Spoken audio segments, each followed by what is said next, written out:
This is Roberto Lorenzo Ferguson. That's right. I am Robert Ferguson. I am your coach. I'm sharing information because I care. And today we're going to talk about this thing called the psychology of weight loss. And I'm going to keep it short. I'm going to keep it simple. And my goal really is to encourage you to bring in your mindset, your way of thinking. That also includes what motivates you, what doesn't motivate you, what gets your motivation off track, what keeps your motivation on track. How did we get to where we are? And yet we may not like where we are, but yet we continue to stay there. You have people who they will raise their hand high and they will say, I know it's not good to be drinking alcohol, but they can't stop. And what happens is they go, tomorrow, you know what, Monday, I'm going to stop. And then eventually it's like Monday, I'm going to get some help. And then eventually it's, I don't know what to do. And then they do nothing. It's like, let's take the first 100 people, not to include my clients or people who are clients of other coaches that we have. But think of all the people in your family that they have weight to lose.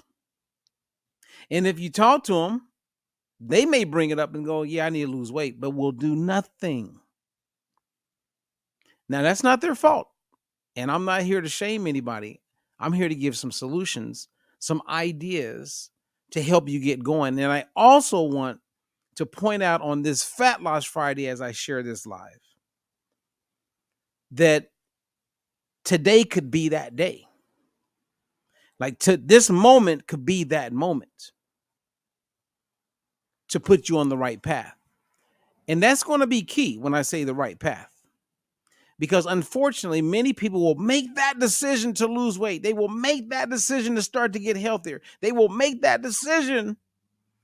They'll jump on a path or go with a method or be inspired by someone who talks them into doing it. And then it doesn't work. And then years go by and they go, you know what? I'm going to do it again. And this time they're thinking, if I do it again, is it going to work? And now we have this thing of doubt in our mind. And we continue to do nothing. Many of you know what I'm talking about. What's up, Linda? Linda's here. Linda was there. And you have moments where you're lying in the bed. You have moments where you're out at a dinner party. You have moments when you're going to a theater. You have moments when you're playing with the grandkids. And you don't like how your clothes fit. You don't like where you are. You look in the mirror and you have a moment when you're brushing your teeth and you're like, how did I get here? I do not want to be here. Some of us will look in the mirror and go, man, how did I become my mom? How did I become my dad? And when we do that, it's not being mean to them. It's like some of the worst things about what we didn't want to be, we have now become. How does that happen? Better yet, how do you get out of it? Well, I've been at this for a long time. And I never judge a book by its cover. So some of you who appear to be fit on the outside and you look like you don't really have weight to lose, I know there may be turmoil that you're dealing with. I get it.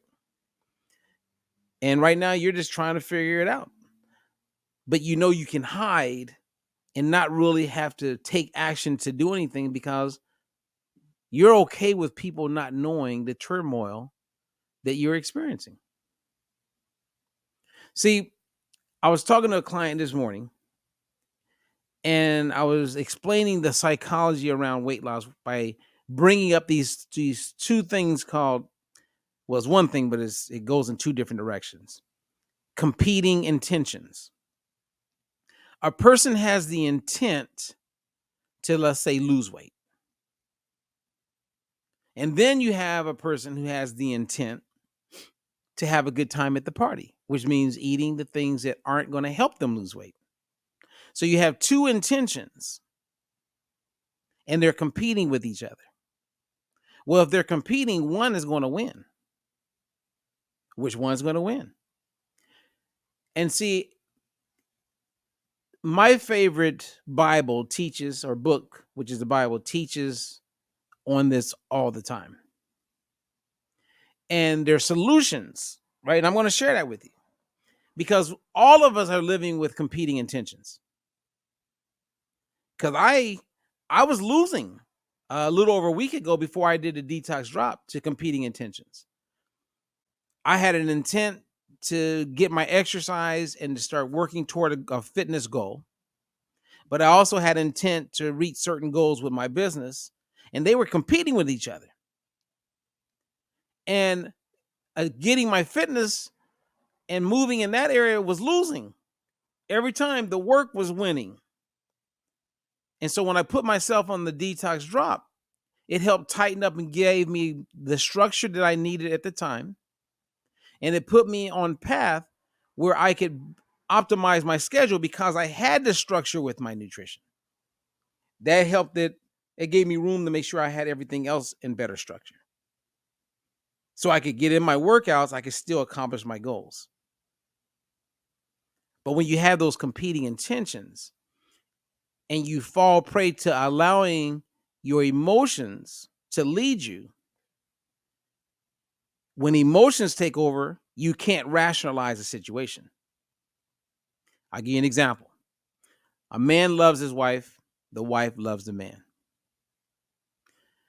The man has intentions to stay with his wife, to love her because he does love her.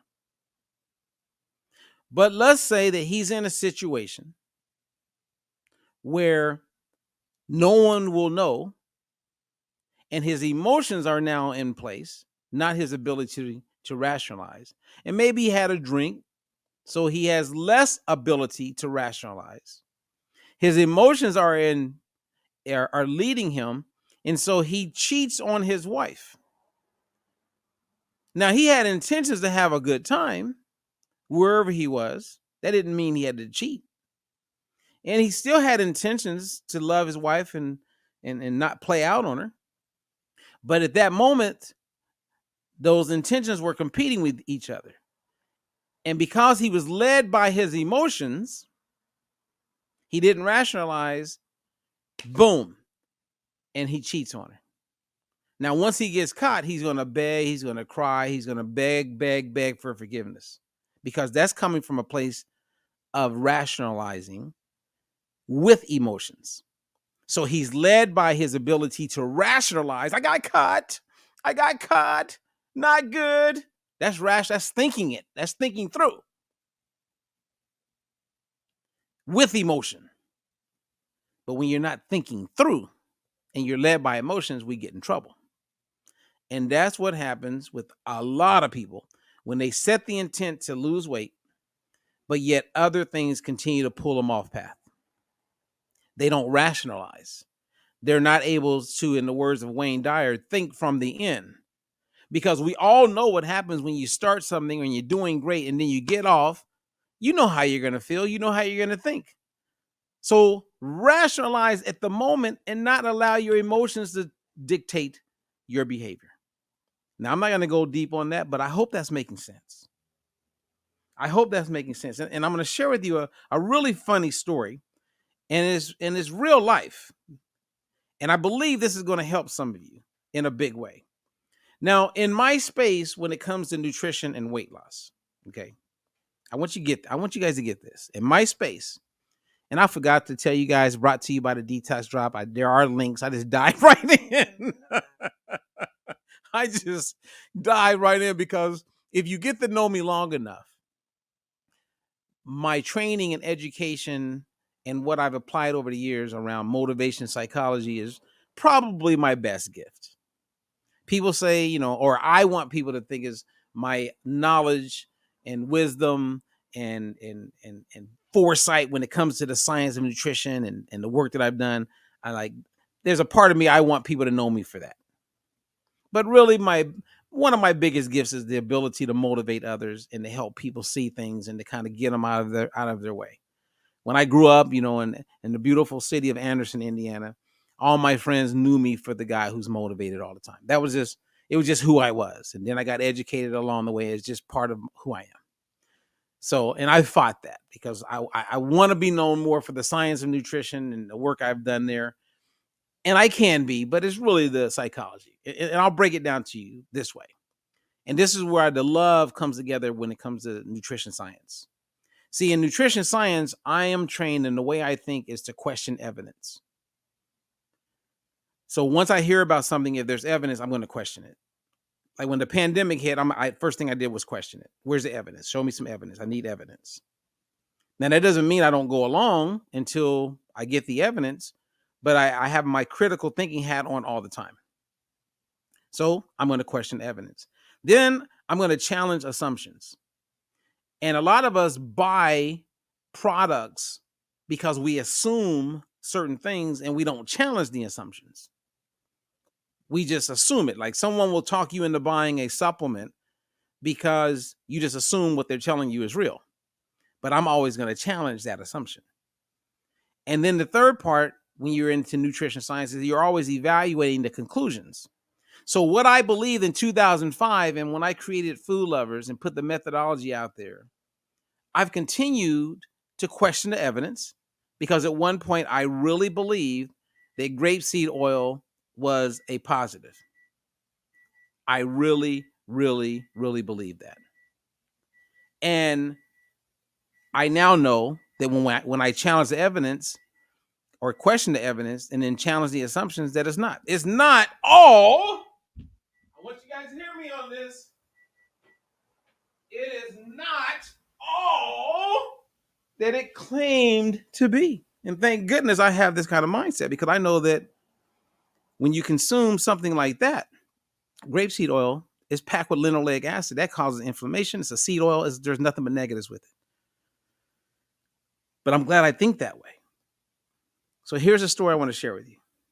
And I want you guys to follow me on this because it's funny, but it's real.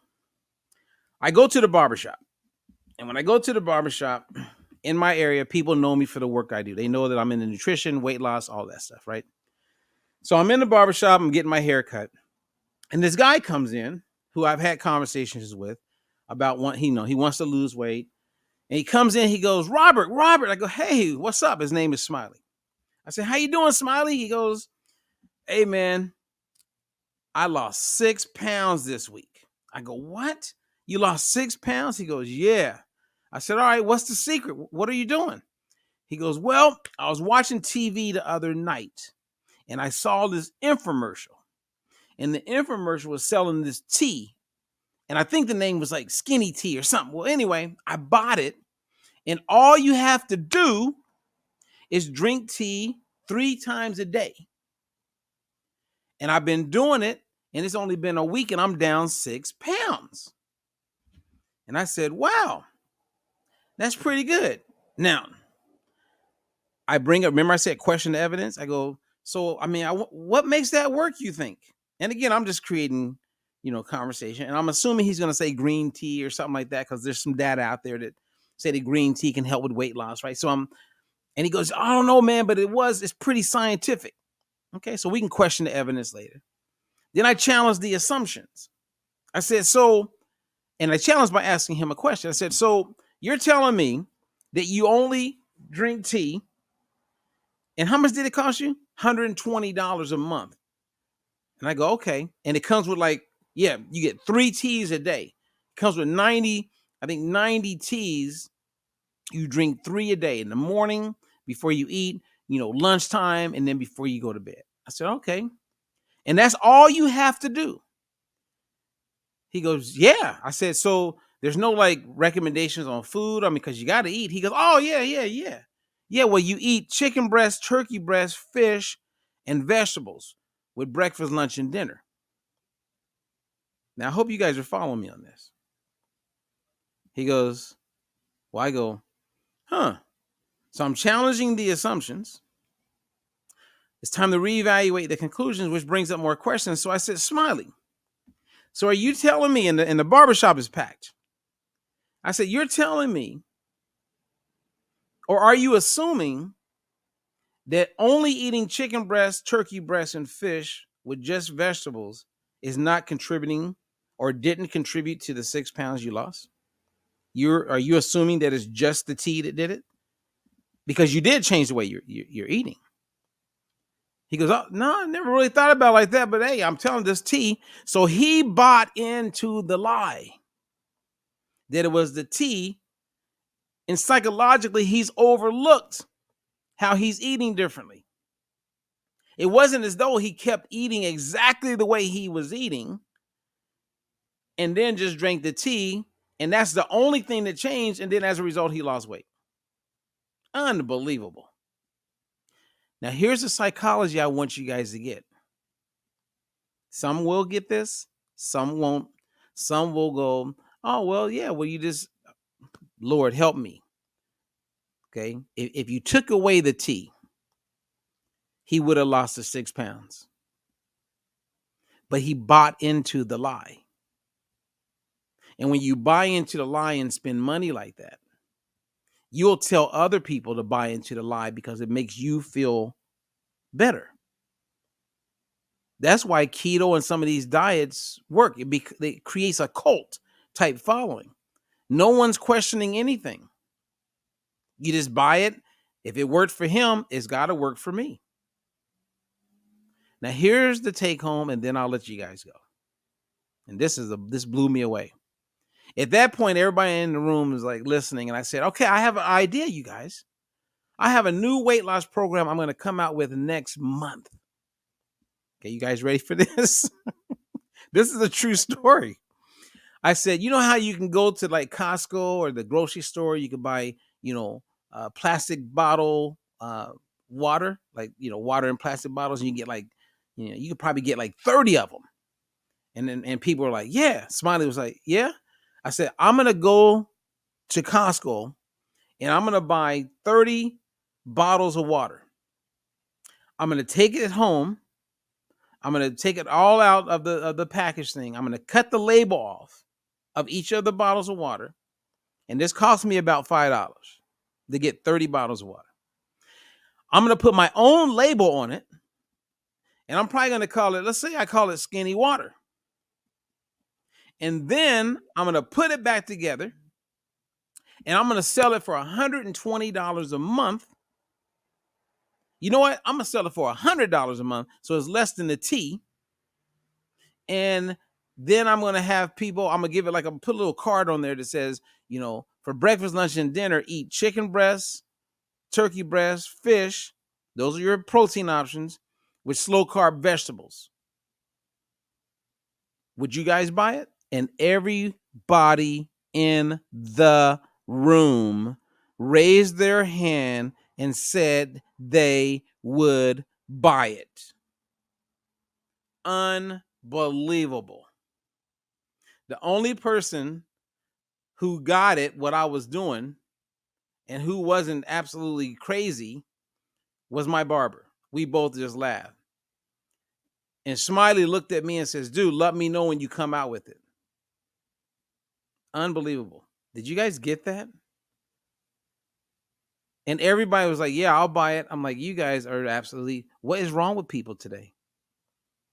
There's definitely some things that aren't the same.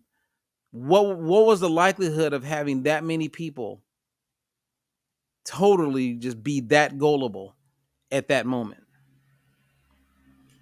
It just shows that a lot of us are designed to be gullible instead of to just have that mindset of critical thinking, right?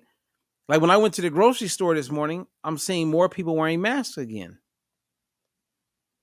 And then I noticed on the news, they've been talking about masks. Masks are coming back.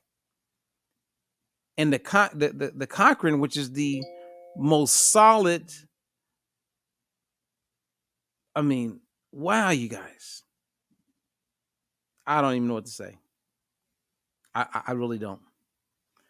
I just want to encourage you to question things, challenge assumptions, reevaluate things, look for the truth, And some of you who are clients of mine and you gravitated toward me, I think that's one of the reasons why you gravitated toward me, is because you know that the science never settles with me. I'm constantly looking for whatever's going to be best, because if I'm going to share with other people, I want to make sure it's the best that I can find at that moment. And I'm not going to just be okay with that. I'm going to keep pushing the envelope, keep pushing the envelope. And when my clients challenge me and say, "Hey, Robert, can you share with me that study that you mentioned?" Or, you say this, and I'm not questioning you, Robert. And I'm like, "No, I want you to question me. Please do." And that is the role that doctors are supposed to be playing. That's what it's all about, is to question science and not just assume everything's okay. Like today when I saw these cookies that said plant-based, there are people who are going to buy it because it says plant-based. They're going to be like, "Well, I could get regular cookies, but I decided to get the plant-based cookies." Okay, what does that mean? And then when I looked, the first ingredient was agave. They go, "Yeah, that sounds good." Well, agave is made up primarily of fructose. And I know that fructose, same as high fructose corn syrup, especially when it's processed, is a major contributor to fatty liver, a major contributor to insulin resistance, a major contributor to inflammation. But yet they believe they're doing something. And I get it. Not everyone's going to have critical, don't have that. And that's why more and more and more of us must be that for them. And then we can share information with other people to help them. The psychology of weight loss can be challenging. If it wasn't, you wouldn't have 100 people come into a room that raise their hand and says, "I want to lose weight." And 6 months later, all of those 100 people have not lost weight. What is going on? Because they all said they wanted it. And here's the good news. We can all lose weight. That's the good news. So this is not a moment of discouragement. This is a moment of becoming excited. Because if you're listening to what I'm sharing, whether it's the live or a replay, that means you're on path. You're looking for the truth. You're searching. That's a good sign. It's the people who feel like they already know. Those are the dangerous ones. I got some friends like that are in the gym and posting pictures all the time. They're the dangerous ones. Those are the ones that frighten me. Those are the ones I would not want my mom to run into. Amen. I don't want my mom running into those people. I don't want, because she'll fall prey. They may be an influencer. They may come across with the right confidence, the right energy, and they may come across convincing. A lot of them do. But please put me in the room with these people. Put me on the phone with them. And if I get taken to school, hey, it's going to make me better. But I'm willing to bet I'm probably going to dominate the conversation. And that's not being cocky. I'm just keeping it 100. And so oftentimes I don't get doctors and people who want to get on the call. They rather stay quiet.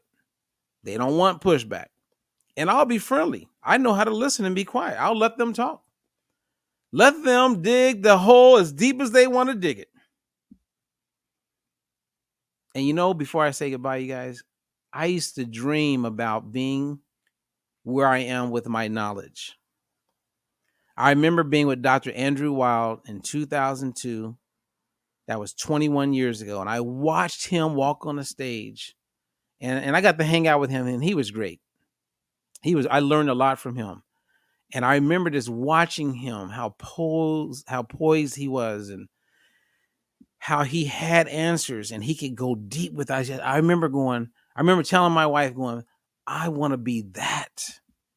I want to get to where he's at. With confidence, he was able to deliver and provide answers for people.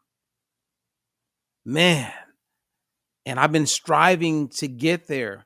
And if Dr. Wild and I were sitting together right now on a panel, man, I would love it, because I know I'm right there with him. And there's some things I know I can open his eyes to. And I'm sure there's some things that he can open my eyes to, because I'm far from being done learning, but I'm definitely up there with him. You know what I mean? Like, I'm there. And there's certain things that I know that I've excelled much higher. And I'm sure on a scientific plane or certain things he's excelled at a much higher. So it would make it way, way worth my while to be around him. Anyway. And I love that about my clients. That's why I love it when you guys ask questions and you want to know, because it makes me look forward to having a conversation with you. The quest for knowledge, right? The quest for knowledge. So powerful. All right, you guys. Hey, I'm Robert Ferguson. I want to say thank you for giving me the time. Make sure you go over to our YouTube channel. You can like, subscribe, hit that bell so that you can be informed whenever we upload information. And if you want to do the detox drop, do it. I'm on day 8. I did it. I feel so much better. Thank God I did it. I am so happy where I am right now, and I'm sustaining this right now. Everything is moving great when it comes to my health, well-being, and the future of my overall fitness. I am pumped about it. And don't forget, we had Food is Medicine coming up. Everybody would benefit from this course. Everybody, anybody, moms, grandparents, be informed. Know instead of just guessing and just not knowing. Okay. So I look forward to you being at the virtual conference. We still got time. The early bird special is still available. Take advantage of it. All right. Until the next one.